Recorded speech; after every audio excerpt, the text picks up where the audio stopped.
My goodness, what a great crowd. Woo. Hey, all you guys in the balcony. Welcome to the Institute of Politics. I'm going to introduce the introducer in just one moment. I want to tell you that we have a couple of really great events coming up. On Wednesday at the Quad Club, we'll have Eric Erickson from Red State talking about how the GOP divided and the fracturing of the Republican Party. He'll be interviewed by Professor Charles Lipson. Should be a really interesting discussion. I totally urge you to attend that. And then next Tuesday, there'll be a super, I guess it's not Tuesday, what day? Or, hello? We're going to have a Wednesday, the day after Super Tuesday, on Wednesday. This makes sense. If we had had a Super Tuesday recap on Tuesday, our credibility would have been shot. We're going to have a Super Tuesday recap with a great panel led by McKay Coppins of BuzzFeed, who's one of the great young political reporters in the country, analyzing both the Republican and Democratic primaries. There's a host of primaries, a lot at stake next Tuesday, so I thoroughly encourage you to join us on Wednesday when we know what actually happened. I also wanted to say a word about our speaker tonight before he is formally introduced. I've gotten an opportunity to know Jon Huntsman as an ambassador to China and saw the distinction with which he served there. I was well aware of him as a governor of Utah, one of the truly great governors in the country. He and I don't agree on everything. For example, we didn't agree in 2012 on who should be elected president. But there are a few people I can think of who better exemplify the ideal that we believe in here at the Institute of Politics in civil discourse and in the notion that public service is a calling and not simply an exercise in self-aggrandizement, not a business, but an opportunity to make real tangible improvement in the lives of people in our country. And so I'm really proud that he's here tonight, and I'm so happy that there's such a nice crowd to greet him. And to make the formal introduction, I want to introduce Adam Beisman, a second-year student from Nashville, Tennessee, studying statistics. Is that what you're? Smart guy from Nashville, Tennessee, member of the campus Republicans. Is that right? And a great active leader in the Institute of Politics. So with that, Adam.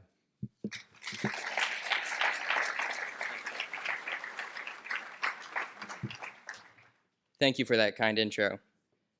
Jon Huntsman began his career in public service as a White House staff assistant for President Reagan.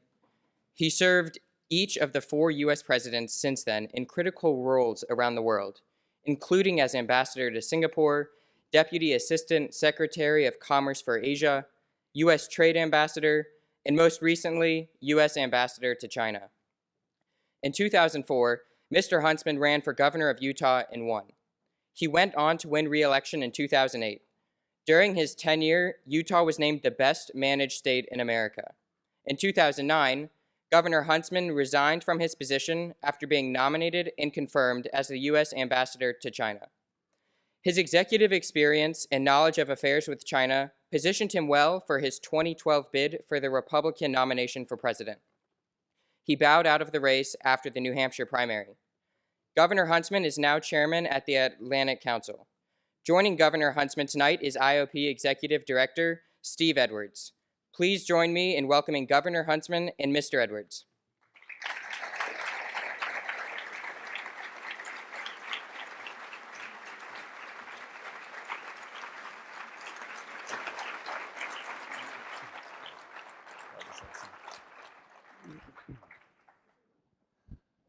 Thanks for that kind intro, by the way. Very gracious of you. And Governor Totally Huntsman, undeserved, though.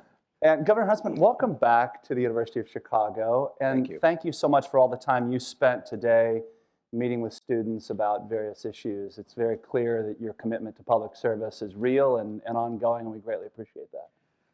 Well, I love public service. I think it's a high calling. I hate politics. We can get into that later. But more importantly, I'm really committed without sounding like I'm pandering, because my wife told me, as you saw during 2012, if you pander, I'm going to divorce you. So you saw how far we got in Republican primary politics without pandering. But what I really believe in is your generation, you students who are here, you millennials, because what you're talking about here is going to become real in a few years. You attend one of the premier schools in the world.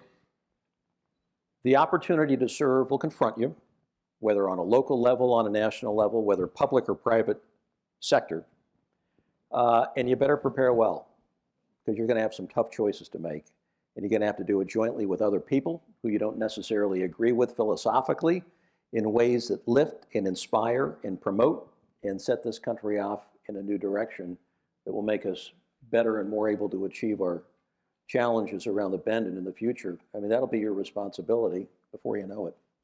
So I'm delighted to be here mostly for that reason. You can forget everything else I say, but please remember that your work here, what you learn, who you're mentored by, what you choose to do will be highly impactful on a whole lot of people. So take it seriously and do it joyfully. I was going to go in a different direction to start this conversation, but let me just stay with that thread for a second. As somebody who has spent time on the world stage as an ambassador in multiple contexts, not the least of which was U.S. ambassador to China, as a presidential candidate, governor, business leader, what are the things that this next generation, this current generation, needs to be mindful of to ensure that they will be best prepared to meet the challenges of the 21st century, do you think? You say which issues are... What are the things, what are the issues, what are the skills that this generation is going to need? So defining America's role in the world in ways that will really promote stability, economic growth, and lifting the human condition in all corners of the world. I think we have it within us to be able to do that. And that means you're going to have to be cross-cultural. You're going to have to learn languages that you've never learned before. It means you're going to have to work with people who have a different philosophical mindset, a different worldview, point of view. And you're going to have to move some of these big issues toward resolution, toward problem solving. One of my biggest gripes about politics today is that we talk, spin, spin, spin. It's all theatrics and entertainment, at least so much of it, and we never get to the end point. And the world is crying out for the end point. When are you going to get to the end point on curing human disease? When do you get to the end point on correcting financial imbalances that impact people all over the world, on the spread of violent political movements, et cetera, et cetera? I mean, there's just a lot out there that you're going to have to work on, but you're going to have to do it in collaboration with people who maybe you don't agree with. And right now we kind of compartment ourselves around like-minded people and like-minded thinkers.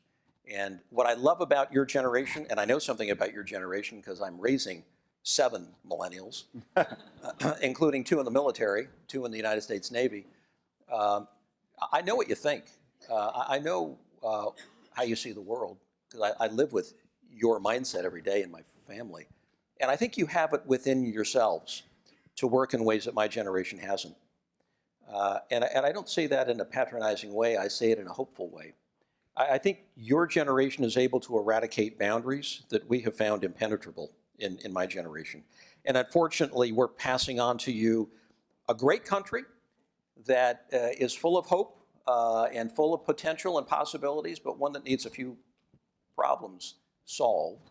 And one of the biggest is working one with another with a higher level of respect, with a higher sense of dignity, and a deeper appreciation for the journey that each person has taken in life, regardless of where you've come from, your socioeconomic circumstances, the color of your skin, what you believe, religiously or not. And we're just kind of unfortunately, in a hole right now. And we don't look at each other as fellow Americans very much anymore with a sense of trust and that old can-do attitude.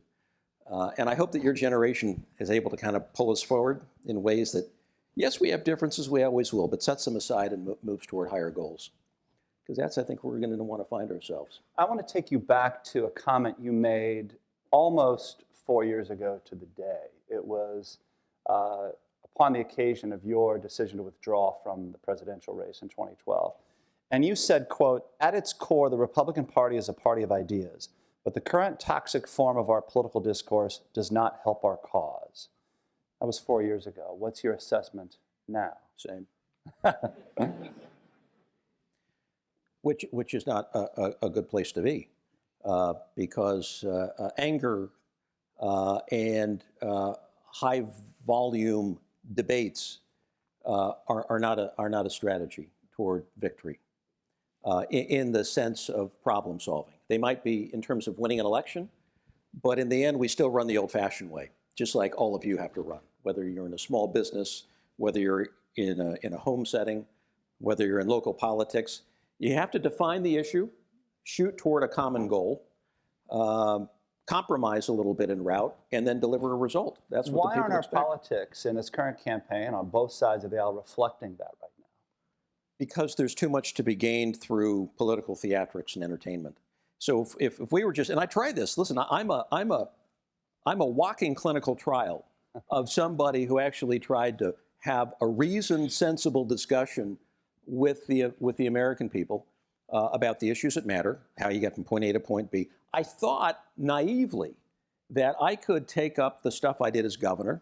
We did a whole lot of things as governor. I mean, the state was named best managed state. We were the hottest economy. We had the lowest unemployment. We did, initiatives on higher ed campuses, not unlike, what you have here, great campuses of higher learning, with respect to nurturing nascent technology and moving it to the marketplace and attracting brain power to the state, doing a lot of really interesting things that I thought were totally pertinent and relevant on the national stage. We were just a microcosm of the country. But you talk about that stuff, and there's not enough violence or sex appeal, and nobody follows you after a while. And it's like, well, when are you going to attack somebody? When are you going to rip somebody down? I would have folks tell me before debates, if you go after so-and-so, name the other candidate, within the first 5 minutes of the debate, you're going to get the soundbite. These are advisors of yours. Well, these are even people in the media. You'll get in the spin cycle. So you be the first to attack, and you'll get the buzz for the debate. It's like, I mean, I'm just a hick from Utah. It's like, come on, tell me again. This is why I'm up here running for president, so I can get in the spin cycle of the debate? What about having a conversation with the American people about the issues that really matter? What about opening up my heart and my head in terms of where I think we can be if we actually make some smart choices? Republicans, Democrats, and independents, we won't all agree, but there are some common American interests that we all have to protect and that we ought to be shooting for. So that it was a very interesting journey in that sense, because I tried to apply too much of what I had done and learned as a governor. And a pretty creative one in the sense that we just didn't pull from the Republican playbook. I pulled from a lot of different ideas and built a lot of diverse coalitions and moved the market in ways that I thought was appropriate for state government. Is that, I mean, we're sitting here now 2 days after former Governor Jeb Bush withdrew. A year ago, everybody said he was the odds-on front runner to win the nomination, to raise more than $100 million. He's now out of the race. Did he make the same mistakes you did, or how would you assess what happened with his campaign? It's hard to know. Politics is a lot of serendipity. We have to remember, and sometimes you sort of catch that proverbial lightning in a bottle. You're matched perfectly with your time in history. There's an opening, in other words, as there was for other members of the Bush family. They sort of were able to connect with their moment in history. Sometimes you don't have a moment in history. And you pretend that there is, and the qualities and the worldview and the issues you bring to the table are mismatched with your time in history. And there may have been a little of a mismatch there. But when the mood in the country is angry, and when they don't want to hear solutions necessarily, you don't want to put a solutions person forward and expect them to perform well. That's just not the way politics is today. He's a perfectly decent man. When I was elected, he was the hottest commodity in the country in terms of what he had done in Florida. Everybody wanted to be like Jeb Bush on the Republican side, and he's what people would aspire to be. I think he probably would have been a better match in 2012. So what do you make of Donald Trump then? It's unlike anything we've ever seen before. And it really does sort of marry entertainment, theatrics, and politics together in one movement. Populism like we've never seen before. But we have, in a sense. I shouldn't say we've never seen it before, because you all have studied history enough to know that we've seen chapters of populism. And they move, and then they atrophy. We saw that with Perot, and we've seen it with others in recent history. They haven't gone as far as Trump. But I think given the demographics of politics today, which are largely unaffiliated independent voters who just are none of the above. So even in the state of Utah, which is a pretty bright red state, the fastest growing political party is the unaffiliated party, not the R or the D, it's the none of the above. And I think that's true largely across the country. That paired with a sense of despair about achievements, national achievements, I think has created this incendiary blend where people just don't want the established order. They want to tear it down. They want something that's the complete opposite, which is in a sense not altogether unpredictable, because our cycles of history, and you don't need to read Theodore White to catch this part, but our cycles of history are largely a response to what we've just been through. You always see an opposite follow on the incumbent. And so we're seeing that to the 10th power, just because things for all kinds of reasons are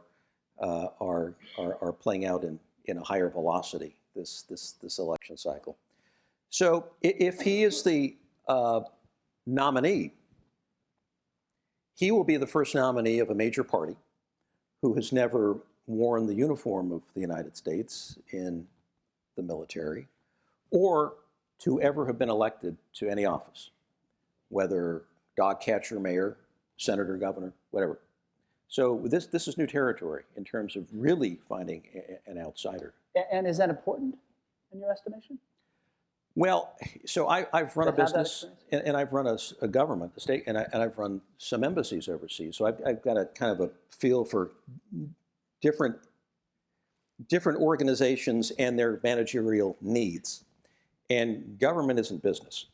And for those who used to say along the campaign trail, we just need to run this government like a business. I said, well, I've been in business. That's not the answer. This is not business. It's a much different animal. I've run a business, helped to build a big business. It's a much different thing.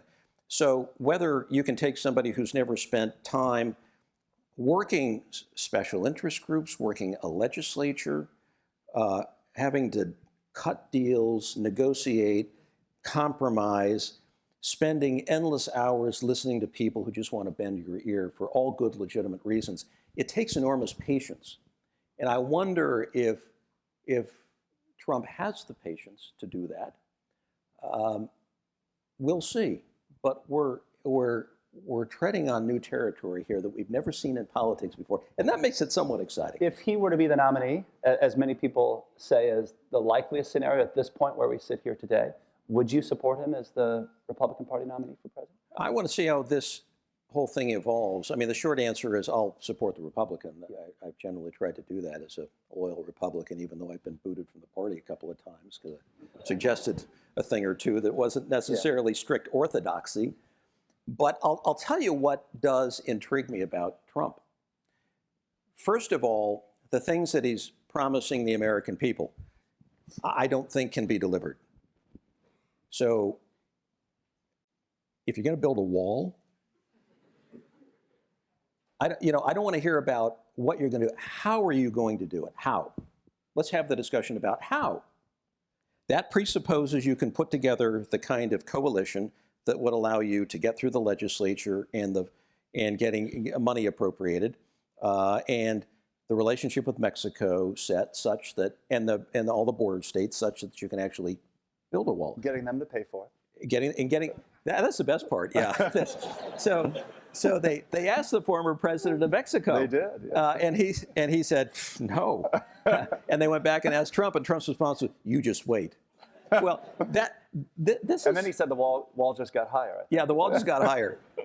So this passes for political discourse today. You know, we can distill complex issues, the most complex of our day, into bumper stickers, into sound bites. This, to my mind, is a disservice to the voter, the American. These are big, complicated, emotional issues that deserve an airing of all facets of the issue. So you want to build a wall. The implications are enormous in terms of foreign policy, in terms of domestic policy, the messages it sends, and what it does to our traditional values as Americans. So there's just a lot around that one issue. Tariffs. So, you know, you can put tariffs, I guess, theoretically on Mexico, Japan, and China, but, you know, they're just going to retaliate and put their own up. That's just the way the world works. And then it affects other aspects of very sensitive negotiations we have ongoing. And it sounds really good. And I learned 4 years ago, I could get a soundbite every time you mentioned, I'm going to repeal and replace Obamacare. Guaranteed. Cheers. But what does it mean? It means nothing. No one's done a thing on it for 4 years. And I used to sit up there on the stage 4 years ago and say, why are we even having this conversation? It's not real. Nobody can do anything about this. Let's talk about stuff we can actually do something about. But politicians are so attracted to the sort of the narcotic of crowd response, the narcotic of applause, that you just fill your stump speech with stuff that brings people up to their feet, even though it has little connection to reality. So, and I worry about this part of the Trump agenda. The part that I'm intrigued by is when he says, the way we finance campaigns is broken and must change. I say, I can relate to that. That's a totally good one. And, you know, you can put average people of average intelligence in a room together and say, come up with a scheme whereby we come up with a finance plan for campaigning, and no one would come up with what we have today. I mean, it's an abomination. But nobody wants to do anything about it. And I actually applaud him for saying it's broken, and I want to do something about it. That intrigues me.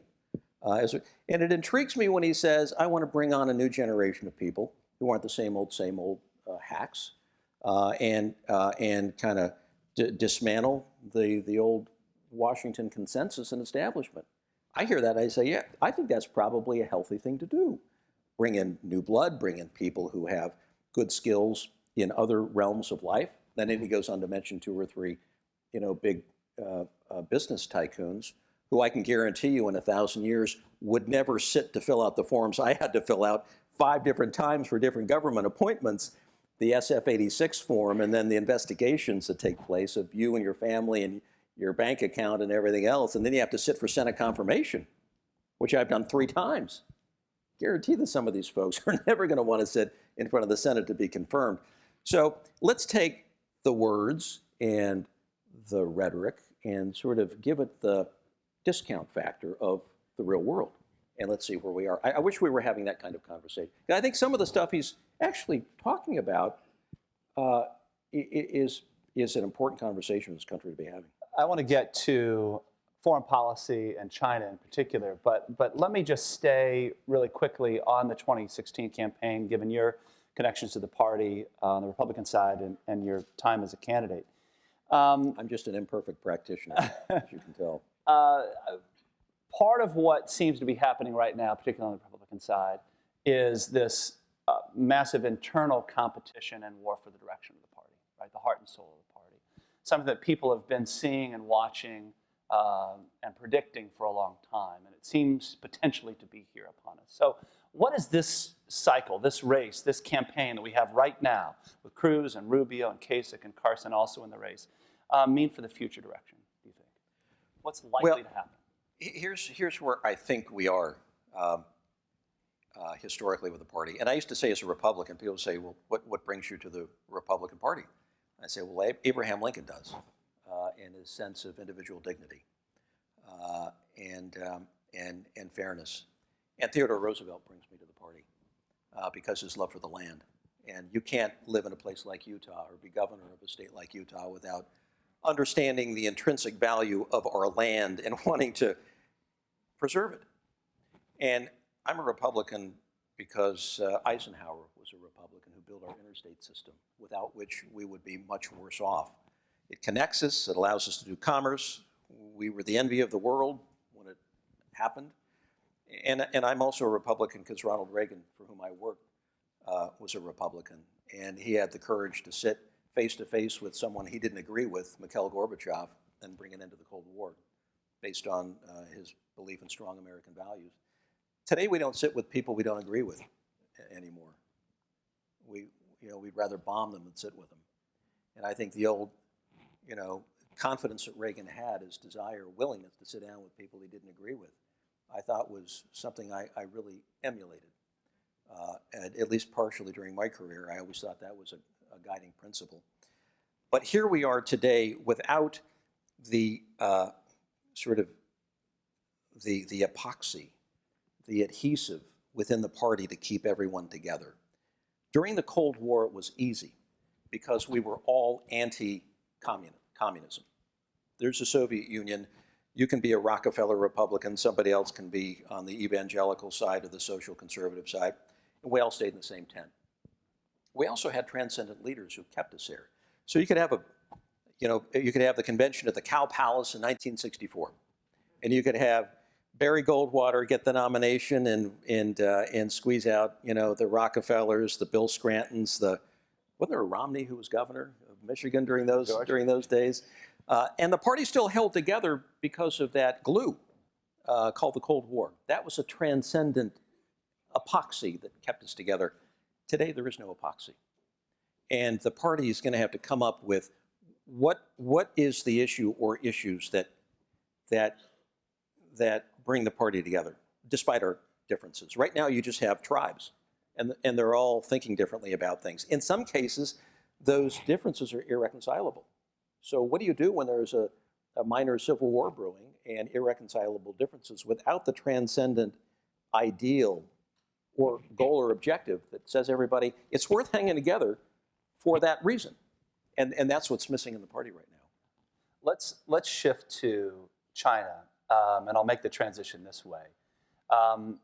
Based on your knowledge of the country, relationships, how is this current campaign, not just the Republican side, but Bernie Sanders, Hillary Clinton, if you are in the leadership of China and you're looking back to the United States, what are you seeing? What concerns you? What's of interest right now? Well, you're very confused.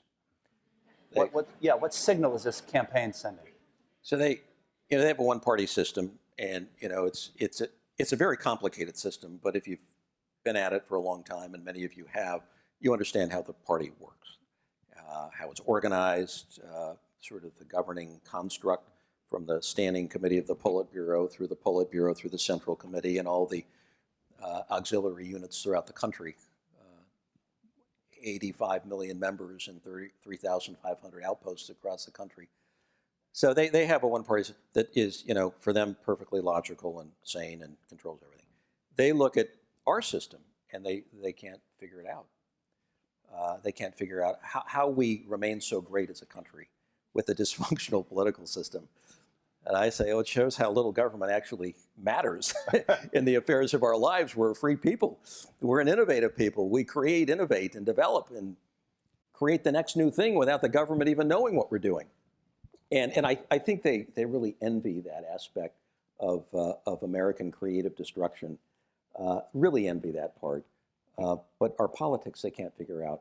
And part of the challenge in negotiating with China is that they are, in my estimation, the best long-term strategic players in the world. They're playing the long game. We are probably the best short-term tactical players in the world. We play the short game. We wait for the quarterly corporate returns, and that's the end of the world. We can't think beyond the horizon and don't do so very often. But that has made us great. We're always inventing new things. And so you sit down at the negotiating table, and therein lies the gap between us. You have long-term versus short-term. And many of the issues we're working on really do deserve a long-term approach to problem solving. whether it's the environment, whether it's trade, whether it's historic island disputes in the East China Sea or the South China Sea, whether it's forging a bilateral relationship around things we've never waded into, like the politics of the Middle East or North Africa, or debt in Europe. So it's a challenge trying to organize a bilateral agenda around our respective views of space and time, and our respective national interests. You mentioned, obviously, the South China Seas, Middle East, North Africa. What is, in your estimation, the long game, the long strategy that China's playing right now that America needs to better understand? So the long game for China is not to take over the world. They've never been a hegemonic power. It's not to take over the United States. They're perfectly happy coexisting with other powers. Their goal is to create harmony and stability at home. So if you can imagine the challenge of 1.4 billion people living in 30 or so different provinces, special autonomous regions, which include Tibet and Xinjiang and Inner Mongolia, in places that are packed full of minority citizens. China's a very diverse group. I mean, over 50 minority groups. It surprises a lot of people. And so for them, just the goal of stability, domestic stability, is hugely important. And that's what they want to achieve longer term, knowing how difficult that will be in a society where increasingly there's a trust gap between the average citizen and the party, which does not open up, communicate much, and lacks any kind of transparency, along with corruption, which is rife, and the people know that. And then, from a foreign policy standpoint, their goal is to recapture or retake the lost territories. So what do I mean by that? If you pull out a map from the end of the Qing dynasty, so the end of the Qing dynasty ran until about 1911, when the Republican period started under Sun Yat-sen, who died of cancer around 1925, 1926. And if you look at the map long around the end of the Qing dynasty, 1911, there are regions that are part of the Middle Kingdom, including Taiwan, including Macau, including Hong Kong, including Mongolia, but they've given up on Outer Mongolia. Inner Mongolia will do, Xinjiang, Tibet, and islands that are scattered out through the East China Sea and indeed through the South China Sea, which go way down, if you follow the map, hugging Vietnam, around Malaysia, Singapore, the archipelago of Indonesia, around Borneo, Philippines, and up around Taiwan. It's a vast expanse of, it's the body of the South China Sea, with the Spratly and Paracel Islands, a couple hundred islands dotted. That's all part of it too.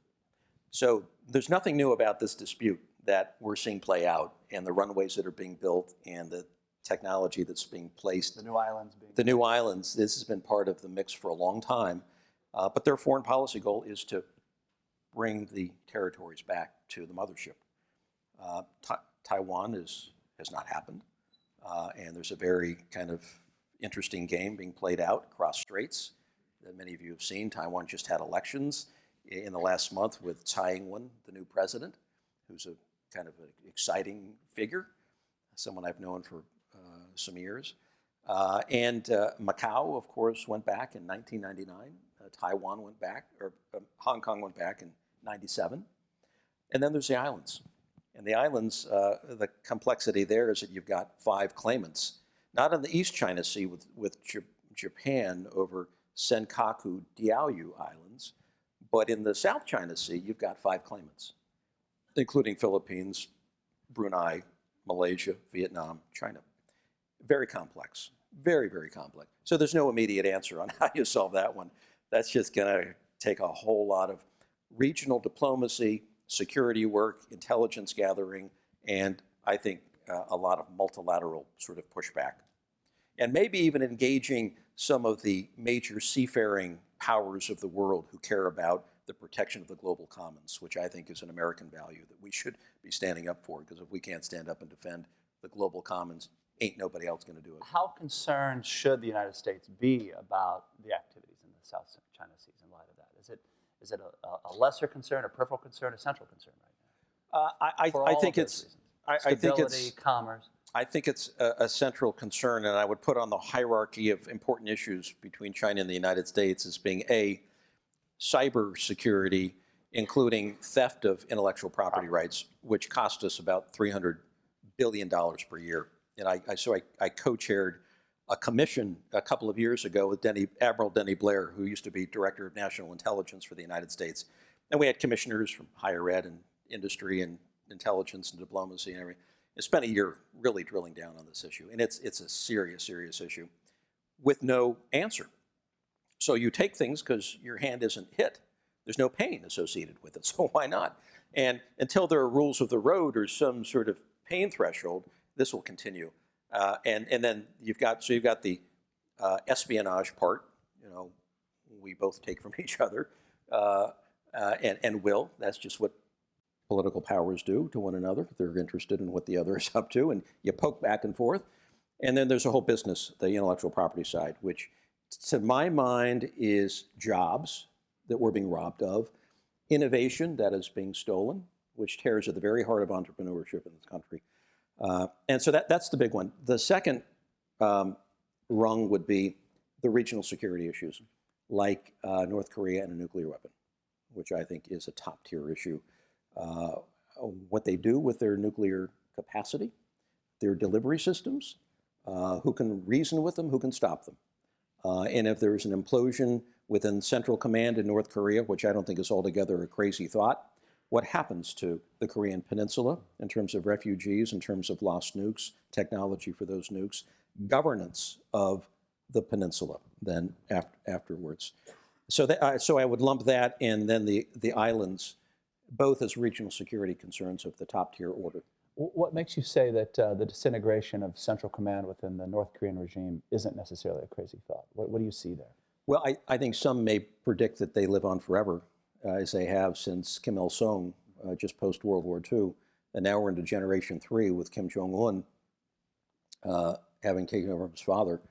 And I think, you know, when you blow off a nuclear weapon and when you engage in military theatrics, as they have with South Korea, it's pretty much a sign that you need to shore up credibility with the military. But these are domestic signals meant for a domestic audience. Oh, I think so. Yeah. We don't interpret them that way, but in a cloistered society with one-party rule, young Kim Jong-un, who's probably 30 years old, 31 years old, I don't think he's solidified power to any great extent within the party structure.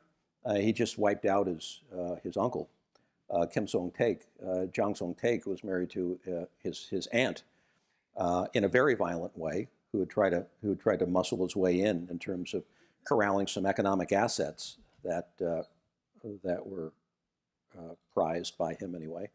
So there's a lot going on there that would suggest he's not in control. He's acting violently, aggressively, unpredictably to win support on the home front. And that's a dangerous sign, because when the military is in charge, when the party is less weak, then the military fills the void in North Korea, which is always a bad sign. Let's talk more about the economic picture in China. After just a tremendous run of growth, we're seeing those growth projections fall significantly this year for the Chinese economy. How much do you see that as the result of just the natural cyclical nature of economies, and how much of this is really a sign that there's something more structural happening within the Chinese economy, a shift? You know, I think it's a little bit of both. It was predictable in the sense that the bloom comes off the rose at some point in the season. And 30 years of 8, 9, 10% GDP growth, doing it the easy way is going to run you out of steam. You're going to hit the middle income trap, which they have done. And so discounting your currency, drawing from cheap labor, exporting to all the major markets of the world, check that box. Yeah. They've done that. And now they need a new model. And so they're transitioning from the old investment-led export paradigm to the consumption paradigm, which means now to succeed, they're going to have to be more aggressive in terms of economic reforms, which they've been slow to do. Financial reforms, market reforms, stock market reforms, creating a debt market, creating a more robust insurance market, and in short, creating new rules of the game. to accommodate what? To accommodate stronger domestic innovation, entrepreneurship, and growth. So the only way from here to be successful is to stimulate more domestic commerce. So they're going to be importing more, and they're going to be creating more domestically. That will fuel their GDP growth from here. That's a challenge. And it's been an imperfect couple of years in making that transition. Now, so I give China and their policymakers credit for unplugging from the old model and embracing the new, which I took a real leap of faith, knowing full well that to get there, they're going to have to go through a period of liberalization that's really going to hurt. They're not there yet by any stretch, but they're going to have to get there. When you say hurt, what do you mean? Well, you're going to have to deal, for example, with state-owned enterprises, which have been bastions for princelings and high flyers in the Chinese elite, for vice president positions and president's positions, which are equal to ministerial positions, and good incomes. And so if you look at the world of state-owned enterprises in China, you might have 110 major or minor with maybe 5 major mega state-owned enterprises that are the biggest companies in the world. I'm talking about Sinopec, CNOOC, the drilling company, China Telecom, and then you've got some banks thrown in there. These are mega companies. I think Sinopec has revenues of about $500 billion per year, which makes it roughly the biggest company in the world today, and it's a going entity. But they're also playing by a different set of rules. So Xi Jinping, who is the party boss and also responsible for getting these reforms down the furrow, he's going to have to shake up these state-owned enterprises, pull out the old, insert the new, have them run by a different set of guidelines and standards: corporate governance, transparency, recapitalization, dealing with debt overhang, new rules of the game. And it's going to be really painful. And you have to balance the scale and speed at which you're doing it. Absolutely, right? you do. Absolutely, you do. Too fast, and it's going to create real problems on obviously the employment side, but also the political blowback side. And too slow, and people are going to lose faith in your efforts, which is kind of where Xi is right now. People are questioning whether he can actually get it done.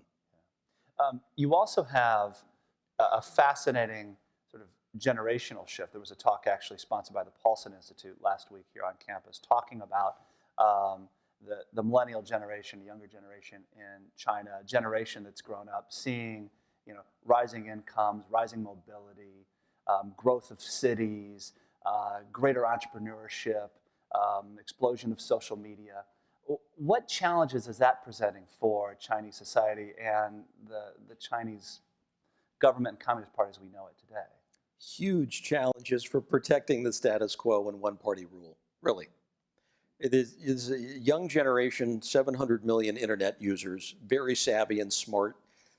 How do I know this? Because I've been around to a whole bunch of universities in China speaking and interacting in almost every province in the country. Interacting with just sort of the Lao Baixing, the regular people, but also some of the elites and the students coming up. And they're a savvy generation. I don't think they're going to buy the propaganda machine. I think they're going to want to do their own thinking. I think they're going to want fair rules of the game. They're going to want their ideas protected. So I think that will have some impact on intellectual property protection when this generation comes up and starts developing apps and other things that they want global standards when it comes to protection. So that's an internal incentive that would actually augur well for others who are complaining that China is not a fair player in that Yes, realm. and I think it will be shades of what I saw living in Taiwan in the 1980s when the DRAM industry was aggregated in Hsinchu Industrial Park, and local players started entering. They were innovating around DRAM technology, and Taiwan, where before had been one of the more egregious violators of intellectual property, almost overnight became one of the best practices cases. Because, hey, this was running against their own economic interests with their connection with the rest of the world now and participating in the global economy. So I suspect we'll see a little bit of that. But it will be really interesting to see the events that play up to the Party Congress next year. So if you want to understand China's politics, the way we look at American politics, where every 4 years we have elections. Every 5 years in China, and they've done this since the death of Mao Zedong in 1976. Every 5 years they have party congresses. The party congresses are big deals, as opposed to people's congresses, the NPC, which meets and will meet next month. You know, every year they meet spring. But the party congresses are a big deal every 5 years, and it's when the slate of party leaders are put forward, and it's when party pronouncements are made, and kind of when the 5-year plans are looked at and blessed in a sense. And there is a party congress coming up next year. So it's a very interesting conjoining of American politics. We're at the height of our political season and will be through the end of the year, right as China begins to hit its high political season, where they're going to be pandering and they're going to be slamming the United States for the same reason we're doing it, because they get political bonus points for it.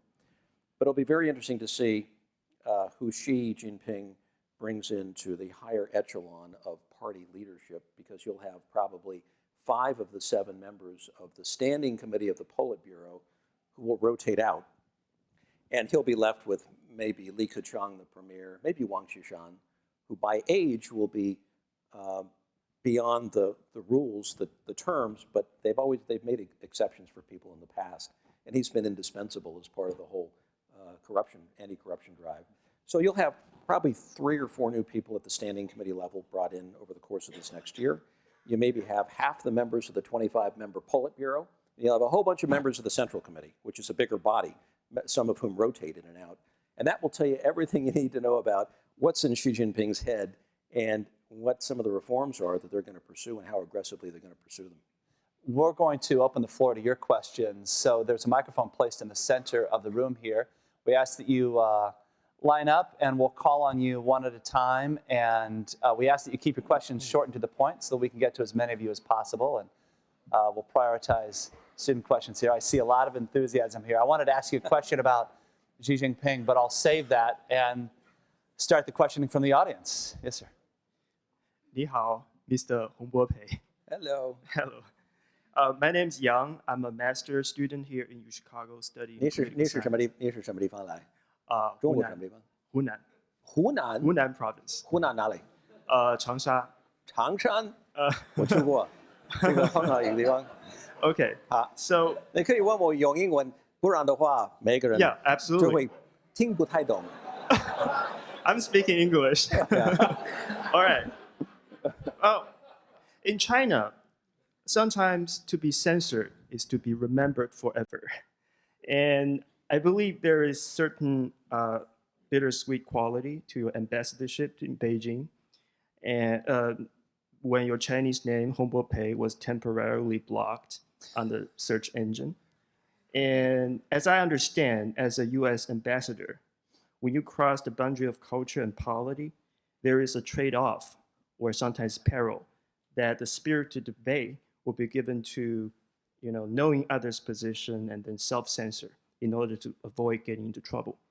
So my question is, what was your personal feeling towards the censorship of your Chinese name? And what would be the proper protocol for US ambassadors to communicate with Chinese people given the existing censorship?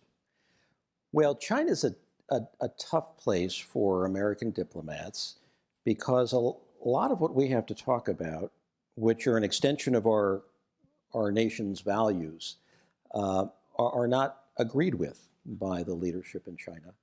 And I always knew that on one side of me, because I've been so steeped in China for my whole adult life, I have a daughter from China. And I think I understand the circumstances there, politically and otherwise, as well as any other American. I'm not an expert, but I don't know of a China expert anywhere. We're all specialists because it's too complicated a subject. And I knew I'd have to balance out my great respect and affection for China and my desire to communicate with people throughout China about what my country thinks and how we feel about Asia and China's role in the world, with my desire to have to talk about things like human rights. And I figured that at some point my name might be censored, blocked from the internet, and it was. And I don't feel badly about that. I think the people of China, and I've been back to China enough to know that I think most people thought that I balanced my job reasonably well. You can't be too much of this or too much of that. It is a balancing act, and I loved every minute of it. I don't think my name is still censored. I hope not. No, you'll remember. 谢谢你啊。谢谢。那你什么时候要回去？ 3月20号。要做什么？ Just visit my families, and then I'm gonna come back to Chicago. 什么工作？ I don't have a job. I'm temporarily unemployed. I'll have my PhD here, so I'll be back. 我祝你很大的成功。 Thank you so very much. much. Thank you so much. Thank you. You have great English.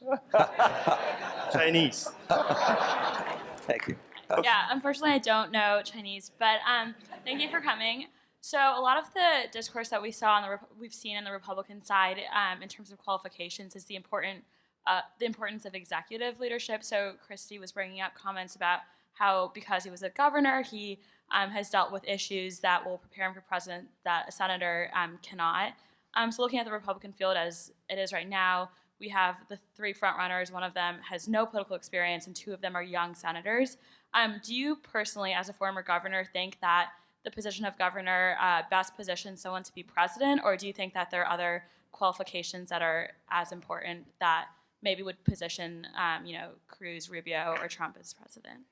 It's a good question. I personally am a governor-centric individual. No surprise there, because I think running a state is really a microcosm of running the country. You have a legislature, you have the press, you have special interest groups. You have to spell out an agenda or a vision and deliver on that, or you don't get reelected. It's pretty simple. You can't spin in the well of the Senate and just talk, talk, talk.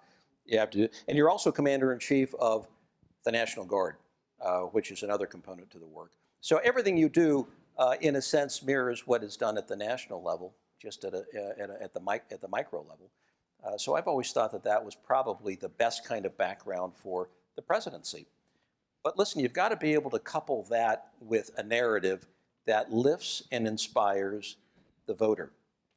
Because the people don't necessarily remember what you said or what you've done in life, but they do remember how they felt when you gave that speech or when you made that policy pronouncement that moves them to a higher level. And I still think that inspirational part of politics is so important, and it should never be lost, whether a senator or a governor. Thank you. Thank you. What are you studying, by the way? Political science, law letters and society, and minoring statistics. And where's home? Los Angeles, California. Whereabouts? Beverly Hills. I'm a Valley guy. I grew up in the Valley. Oh, yeah, I saw that. Right on. Thank you. Hi, thanks for coming. Thank you. So I was wondering if you could briefly talk about how effective you think President Obama's pivot to Asia has been in terms of if it has the correct goals and if it's been effective in achieving those goals. Yeah, it's a really, really good question. And I think his intentions were, were right in that we had focused for a decade or more on the Middle East. And we'd gone from George W., which was all in, to President Obama, which was pretty much all out. And that may have created additional problems. But I think his desire to want to focus on the significant region of Asia, significant economically, trade flows, investment, people to people, and security, and where a lot of our big challenges are going to be through the 21st century.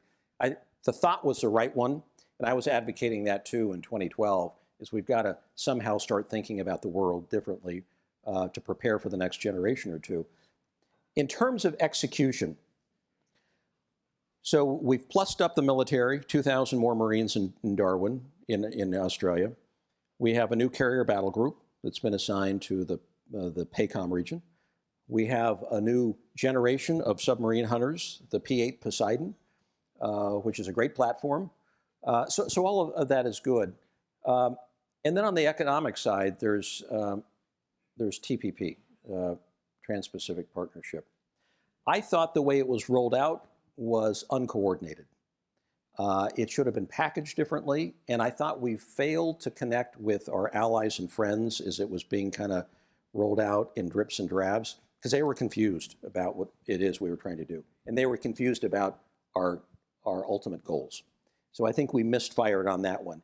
And I think we misfired in terms of our communication with the Chinese, where you've got to be straight up, blunt, and lay it all out when you have that conversation. Because for them, it was encirclement, which they're going to think anyway. But you have to just go the extra mile to explain what it is you're doing, what we're trying to raise or achieve or accomplish by doing it. And that conversation, I don't think, was complete. So the rollout was, I think, probably not the finest hour, but the intent of focusing more of our attention economically, militarily, our political bandwidth toward the Asia-Pacific region was timely. Thank you. Thank you. Hi, my name is Sid. I'm from Singapore, actually. 我也学中文 and I was 你会 wondering. 说中文？对对对。那你老家是什么地方？我的父母从印度来的，但是我在美国长大的。很好。Yeah. Anyways, Yeah. recently, the first case suing for the right to marry, for right of same-sex couples to marry in China was accepted. I was wondering where you see this issue going in places like China and Singapore in the near future and in the next 30 years. Interesting. Singapore, not an issue. Taiwan, go look at the new head of state. Can I say state with so many friends from China here? You're not supposed to call Taiwan a state. In the State Department, they would have fired me for saying that. So look at Tsai Ing-wen and her background and what she has done in terms of marriage equality and her platform with the Democratic Progressive, the DPP, the Greens. And China, this is not a big political issue. It's interesting because it's never discussed there like it is here. And I think it probably doesn't emerge as the kind of the hot button issue that it has here. So I think it just evolves. I really do. Do you see it differently? I don't think there is as much cultural backlash there to the same extent as there is here. No. But at the same time, the extent to which their government can change in response to cultural shifts is very different from ours because it runs differently. And in Singapore, government orthodoxy has kind of prevented that change, I think, in the face of a population who agrees with it. So you have civil society plays a huge role here. Yeah, let's face it. exactly. Taiwan has robust civil society. Singapore has pretty strong civil society. China, Zippo right now. But that's going to change over time. I'm pretty confident. especially as people get more educated. Yeah, and stuff. and that people link up around issues, and you'll see that they're a little more outspoken on it. But I don't think it becomes the sort of the inflamed, passionate issue that it's been here. Thank you. Thank you， 谢谢你的中文讲得非常好，你要继续学习。谢谢我会去中国，今年会去中。Anyways, Very good. we Governor, have thank a you for request for coming. super titles for this. Yeah, Governor, thank you for coming to visit us at the university. I'm Claren. I'm a second year in the college studying history. I'm from Hong Kong. So my question is about Hong Kong. And a lot of people in Hong Kong think that the Chinese government is encroaching on our freedoms with what the recent disappearance of the booksellers in Hong Kong, which I'm sure you're probably aware of. Like, what do you think the U.S. can do on this issue to sort of maybe, or if the U.S. should do anything at all to speak out against what many people in Hong Kong think is limitations on their freedom? Well, I think you're quite right about that encroachment. I think you're quite right and is well-founded. But here you have a bastion of rule of law in Hong Kong. I mean, look at the Hong Kong tradition since the opium wars of the 1840s. And under British rule, what it has become, a very different polity, right? And so you have two very different mindsets that now are trying to merge and make sense of it all. And it's no surprise. It would be unhealthy if there wasn't this friction. And for the Hong Kong people to stand up for what they perceive their rights to be, I think, particularly around elections and LegCo and how the chief executive is chosen, which is a very important deal for Hong Kong going forward, and what the criteria are for selecting members of the LegCo and candidates who ultimately can become chief executive in Hong Kong. All this is very, very important. While at the same time you have Xi Jinping, who is head of the party in China. How does he view Hong Kong? I think he views it like this, because his dad Xi Jinping, who was a deputy prime minister under Mao Zedong. He worked the Hong Kong beat in the 60s when Hong Kong had every Western nation running operations of various sorts in and out of China, and probably had a very negative view of Hong Kong. And so young Xi Jinping would have heard that conversation around the table growing up. And then you advance his career to when he was head of Fujian, the province of Fujian, and also head of the province of Zhejiang, and then party chief in Shanghai. So what's the biggest competitor to all three of those booming areas? Hong Kong. So Xi Jinping has seen Hong Kong his whole career from a competitive angle. And I don't think that necessarily helps to ameliorate the situation, because I think he may have his own built-in biases just given where he's been throughout his life. But it's important how he handles it, very important how he handles it. It's also important how the people of Hong Kong handle it. I didn't think the umbrella revolution would last too terribly long, because you've got a pretty strong economy in Hong Kong, and people ultimately have to get back to their jobs, and that's what they did. If you had desperate straits in Hong Kong economically and high unemployment, that would have rolled forward for a longer period of time, I'm convinced.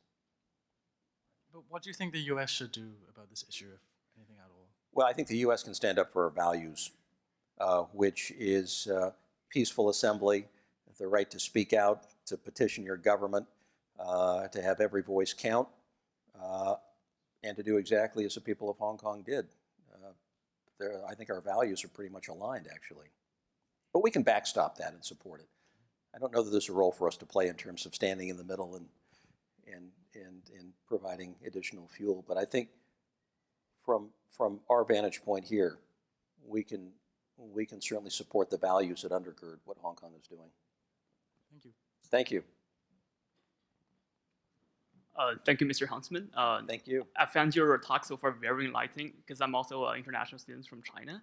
And Where's home? Taiyuan in Shanxi province. In which province? Shanxi province. Yes, I joke about how it's like the Oklahoma City of China, but Yeah.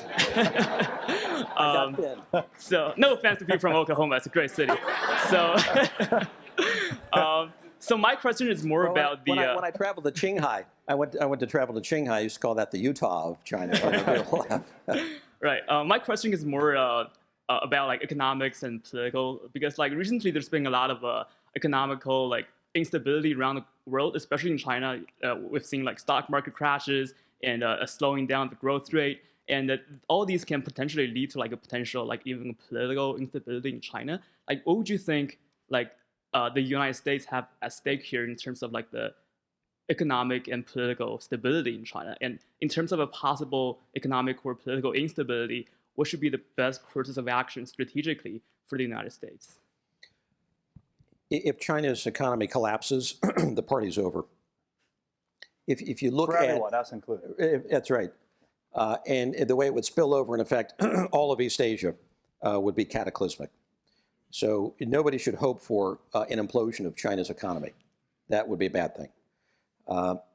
So what China needs to really focus on managing their way through two economies in a sense. So if you look at the stock markets, both in Shanghai and Shenzhen, where they've got their two most mature stock markets, if you look at the price earnings multiples, at least not in Shanghai, but in Shenzhen, which is a hotter of the two markets, 40 times next year's earnings, so the forward multiplier, compared to the S&P, which was overheated here at 20. So anyone looking at the market fundamentals, at least from a forward trading multiplier standpoint, would have concluded that there's going to be a collapse, and it's going to happen, and it's going to hurt a whole lot of people. So I think what we're seeing with the market, we saw it last August, where 30+% was taken right out like that. You saw what happened to the currency as well. So it's coming. The markets are coming down to reality, and I think there's more to come. The good news is you don't have nearly as many people invested in the market in China as you do here, for example. It's pretty thinly traded. But the fundamentals are still okay in China in the sense that when you look at their balance sheet, they have a high savings rate, probably 30, 35%, And they have foreign exchange reserves that at one point were maybe 3.5 trillion, and now maybe much less, which could give them some real problems as they try to stabilize their currency over time. So they're going to have to draw from the reserves, and they may think that they have more than they do. But so the balance sheet is fairly good. They have to deal with the short-term correction of the housing market, for example, which has gone from 30% of their growth model to 0, and their export-import numbers, which if you look at last month, way negative, way negative. I mean, exports, that may be predicted, but imports, which were supposed to be moving up as they move toward consumption, more of a consumption model, that was a real shocker. So there's something going on along with capital flows outbound, which is always a sign of no confidence. Xi Jinping's got some real work ahead of him. Stay tuned for the NPC conference next month, because he'll have some real splaining to do about where the economy is. And then what is said about the 5-year plan, because there will be a lot of talk next month about the 13th 5-year plan and what they propose to do in terms of their big priorities going forward. And is that often hinted at or telegraphed at this It upcoming is. gathering? Yeah, so the hints, tea leaves? the hints have been about an innovative economy. So they're really looking at the target industries, for example, software, pharmaceuticals, sort of the higher end industries are really the areas of focus for them, and how to create a more innovative economy. That's where it really is going to hurt in terms of the changes that will be required to become an innovative economy. But that's being hinted at as part of their 5-year plan. It'll be really interesting to see what the final language looks like. What would be the stakes for the United States? Like if, say, like God forbid, like the Chinese economy really gets screwed over, like what would the United States best course of action be? Would it be like a lose-lose situation, or could it be some sort of a Machiavellian, I can take advantage of it? And I'm going to let the governor jump in with a response, because I want to make sure we've got a long line behind him and get to as many. Governments never work in a Machiavellian way. There'd be no prospect of that. Okay. We'll see. We'll see. We have time for these 2 last questions here, I think. We'll try to make them as quick as possible. Well, thank you so much for joining us. My name is Alexia. I'm a first year from New York, Thank you. potential poli-sci major. So my question was, what do you think of the U.S.'s decision not to include China in the TPP and not to get involved with the Asia Infrastructure Investment Bank, despite the involvement of its allies, Britain, Australia, Korea, and whatnot? Well, on the Asia Infrastructure Investment Bank, it was a total misfire on our part, total failure. We should not fear what the Chinese might be constructing in terms of a new regional order, because this is what Xi Jinping wants to do. He sees the world as being very top-heavy toward Western-centric governance, whether you look at the World Bank or the IMF or the Asia Development Bank, and he's saying, I want to do something different. If they're not going to reform the IMF to where I can get greater ownership, or the World Bank where I have a small paid-in share of the capital, I'll just create my own thing. And so he rounded up 15 plus co-founders, basically, and they're off to the races. The United States tried to corral allies and friends, all of whom ultimately said, no, I'd rather be in than out, and we were left out. And it was really an embarrassing chapter, unfortunately. We should have the confidence to go in and say, we want to be part of navigating and crafting the outcome, because the stakes for AIIB, as it relates to the Idailu, the One Belt, One Road concept, is hugely consequential.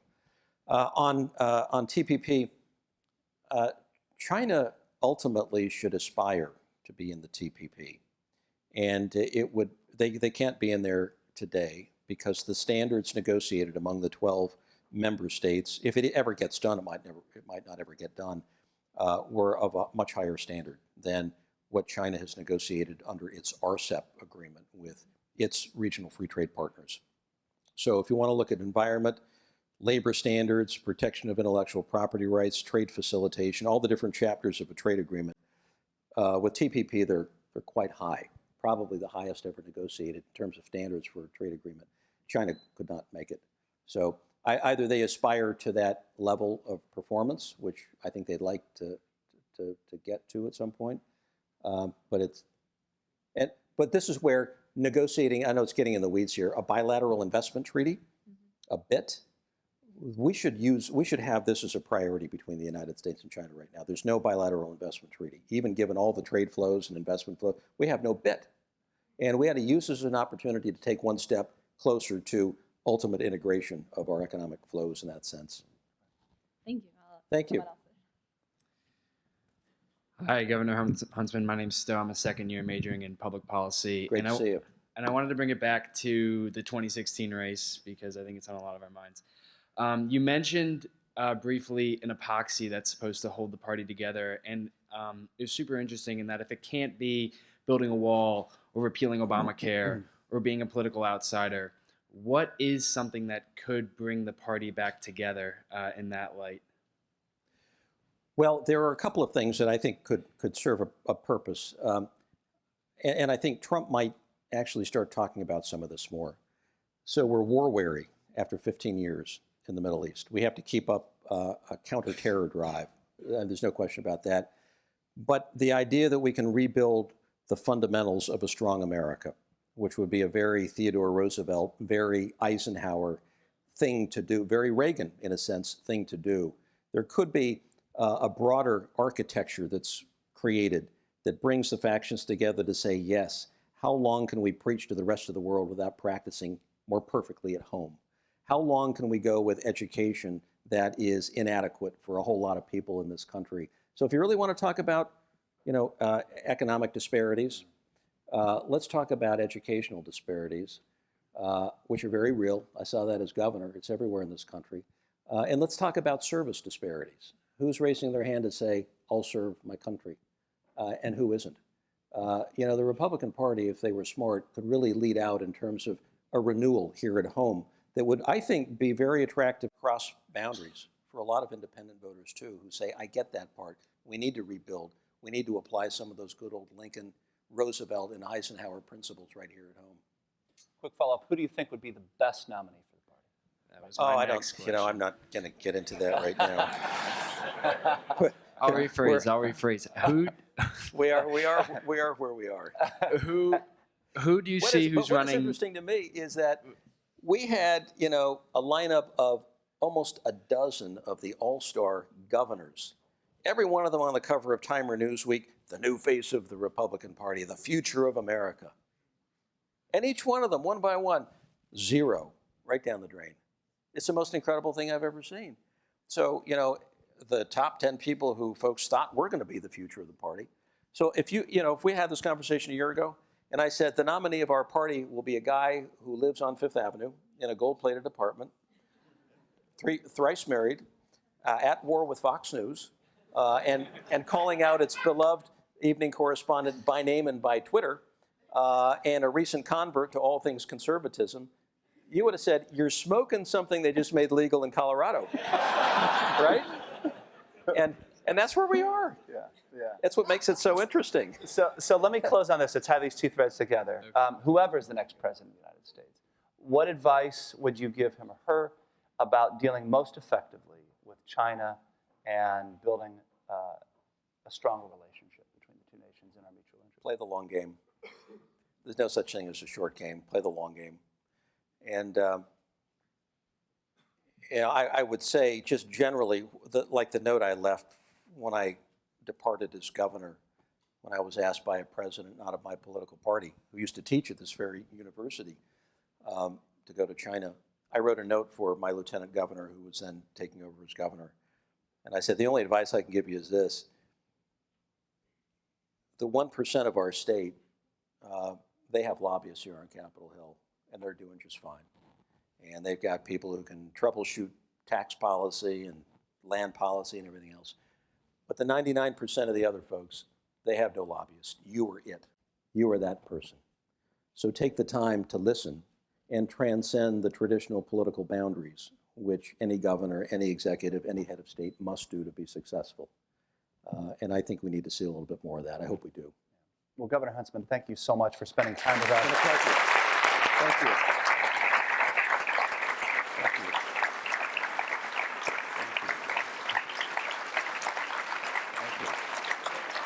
Thank you. Thank you. Thank you. Thank you. Thank you.